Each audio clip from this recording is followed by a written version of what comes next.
And welcome back to the Capitol Report. I'm Steve Land. So how will President Trump's executive orders impact education? We're happy to have with us Parshall Perry, Vice President and Legal Fellow of Defending Education at the Federalist Society. It's great to have you with us. Today, President Trump signing an executive order to overhaul the higher education accreditation system, aiming to hold colleges accountable and ensure campuses free from unlawful discrimination, ideological overreach, etc. What do you make of this order, and what impact do you think it might have? I think the impact is going to be significant and very welcome. In fact, these accreditors have been sort of exercising outsized influence in American higher education for many, many years. In fact, they have been pushing DEI, diversity, equity, and inclusion initiatives for some time. And the president has deemed this to be the accreditation process, his stealth weapon.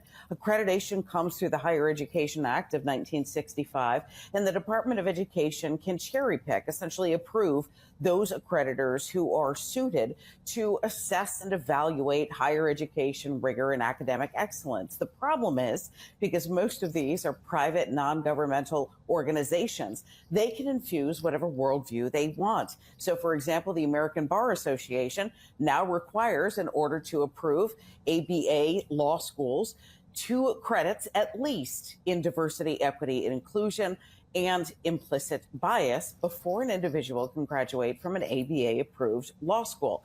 That means that those individuals are required to take that type of education assessment, and they are going to go into law firms, law jobs that are also hiring them based on whether or not they have this DEI training. It's the same for medicine. It's the same for teaching certifications. And so reevaluating exactly what qualifications the Department of Education is granting and approving for private accreditors, I think, is a welcome development, because really that provides nothing but increased excellence and academic rigor for higher education in all programs across the country.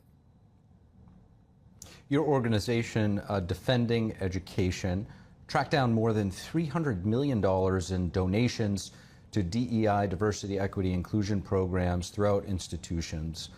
That primarily covers the years from 2021 to up until this point right now, with a few exceptions. How will President Trump's executive orders impact this type of cash flow?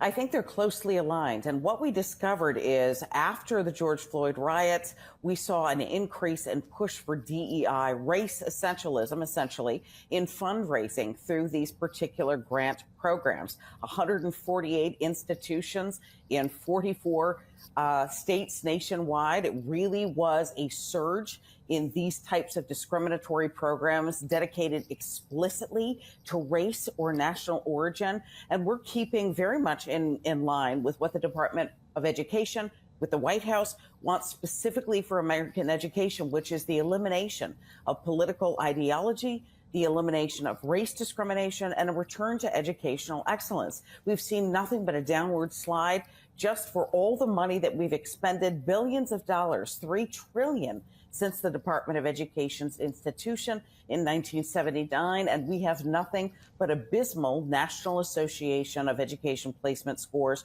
to show for it. We are somewhere within the K through 12 grades between 30% in English literacy and 27% in math literacy. That has to change. These children are going on to higher education where they are borrowing more money, getting less return on investment. And as of the year 2021, only 64% of American college children were graduating with the degrees that they had taken out federal funding in forms of student loans and Pell Grants for. That has got to change. I am excited. I am encouraged. We are, as an organization, to see that this Department of Education and this White House are serious about academic excellence, and they want to eliminate political ideology in all its forms.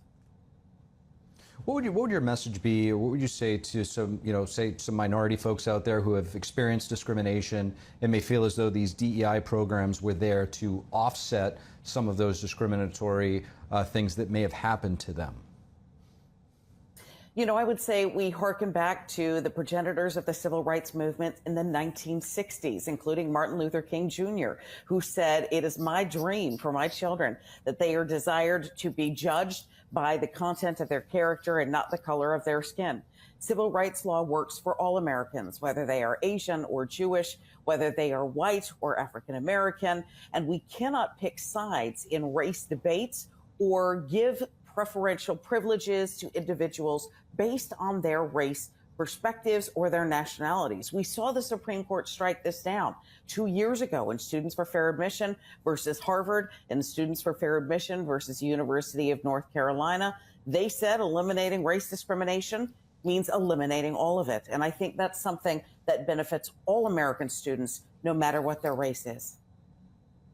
Now, it does appear that there are efforts from universities to circumvent the Trump administration's policy on DEI-related initiatives. Can you give us a few examples of this?